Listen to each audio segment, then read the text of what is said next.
Shalom, ladies and gentlemen. Today, as usual, we will be talking about our weekly Torah portion called Korah.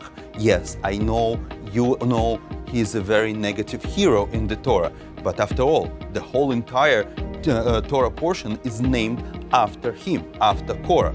And actually, you can disagree with me as much as you want and can close this video, but I like Korah a lot. It's one of my favorite heroes in the Torah because even from most negative story, we can learn very important lessons in our daily lives and especially our days. And actually, in a more Hasidic literature, Korah is regarded not as such a terrible guy. We all know how the story ended, but for example, Yitzchak Yaakov Horovitz, the great Jose Lublin, he called him in Yiddish, I will not be able to express this properly, a holy old guy, Korah. Like he called him kindly. So what can we learn from Korah? Actually, Korah didn't do anything wrong. He said absolutely right thing. He said, the whole nation is holy. We all are holy. And he based it on the facts because we all were standing by Mount Sinai.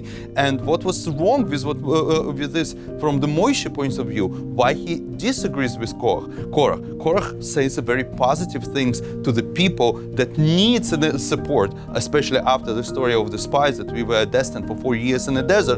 And I tell the truth, I myself very often use this positive reinforcement. When some guy comes to synagogue on Shabbat closer to the Kiddush to say something like, "Hi, I'm telling you, such a tzaddik, kol hakavod, good job you came to the synagogue," or somebody that attend once a week or once in half a year a Torah class and say, "You are totally holy person, good job." Or if somebody on the day off, on Sunday, will come to the synagogue and put on tefillin, I will tell him, "You are tzaddik, you are a holy person, and you just a gray looks good on you." What's wrong with this? It's a normal positive approach to tell something good to the person that put an effort and do some mitzvos. So what was Moshe's problem?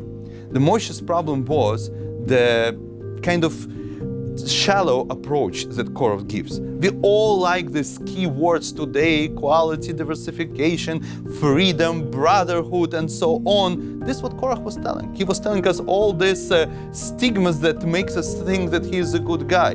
Moshe had a slightly different approach. He also talks about the holiness. But if you remember a couple of weeks ago when we were reading in the book of Vayikra, the Parshas Kedoshim, when Moshe tells the God's word, when he said to us, "Kedoshim tiyu ki kadosh ani," this is all the difference. Be holy because holy I am your God. What the difference? Do you hear the difference? Korah says, all the nation is holy. Moshe says, you shall be holy. Yes, you shall be. You're not holy yet.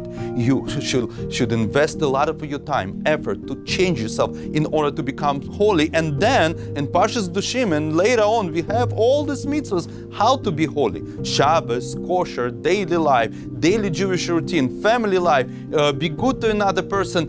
No stigmas, but daily worship of God. And this is the difference between Moshe and Korah. Korah wants us to hear a sweet words that everybody loves them so much today, and Moshe wants us to hear the truth that is not very likable today by the media or by Twitter or Facebook. He wants us to put an effort to change ourselves, to be holy, to achieve the level of holiness. What in this for me and you? Very simple. How long we will be ready to listen to those sweet stigmas of Korah that is so acceptable into society, and will deprive ourselves from listening to the truth that presented by Moshe. Be holy. It takes a lot of effort. Good luck. See you next week. Moment of wisdom. Some brief and life-changing moments.